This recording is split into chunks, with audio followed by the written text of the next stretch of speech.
ტრამპი ტრანსგენდერების წინააღმდეგ ამერიკის შეერთებულ შტატებში ეგრეთ წოდებული woke იდეოლოგიის აღმოფხვრას ცდილობენ ქვეყნის მასშტაბით რამდენიმე საავადმყოფომ, სადაც ბავშვთა სქესის შეცვლის პროცედურა მიმდინარეობდა, ფუნქციონირება ოფიციალურად შეწყვეტა. ამერიკელი სენატორის განცხადებით ტრამპის ადმინისტრაციის ერთ-ერთი მნიშვნელოვანი მიღწევა woke იდეოლოგიის დამარცხება.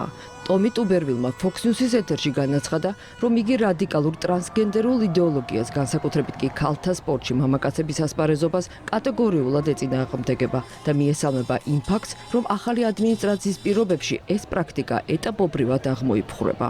ამერიკელი ახალგაზრდები თავს ისევ კარგად გრძნობენ, რადგან მათ woke იდეოლოგიაზე აღარავინ ესაუბრება. ქალთა სპორტში მამაკაცების ასპარეზობის საკრძალვაზე ჩემს კანონპროექტს 4 წელი არც ერთი დემოკრატი არ უჭერდა მხარს, რაც სრული სიგიჟია. ეს არის თავდასხმა ქალებზე.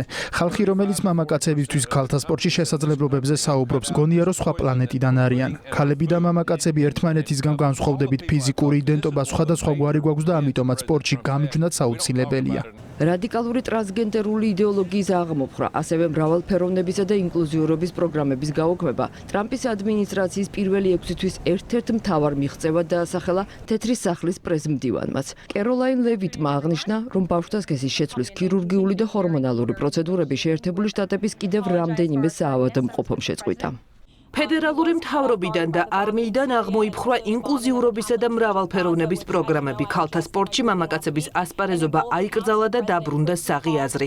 პრეზიდენტის აღმასრულებელი ბრძანებების დამსახურებით დასრულდა ბავშვთა ქიმიური კასტრაციის პრაქტიკა. ამჯერად ვაშინგტონის ბავშვთა საავადმყოფომ გამოაცხადა, რომ არასრულწლოვნების სქესის შეცვლის ჰორმონალურ თერაპიას აღარ დაუშვებს. ეს ამერიკისა და ამერიკელი ბავშვებისთვის უდიდესი გამარჯვებაა.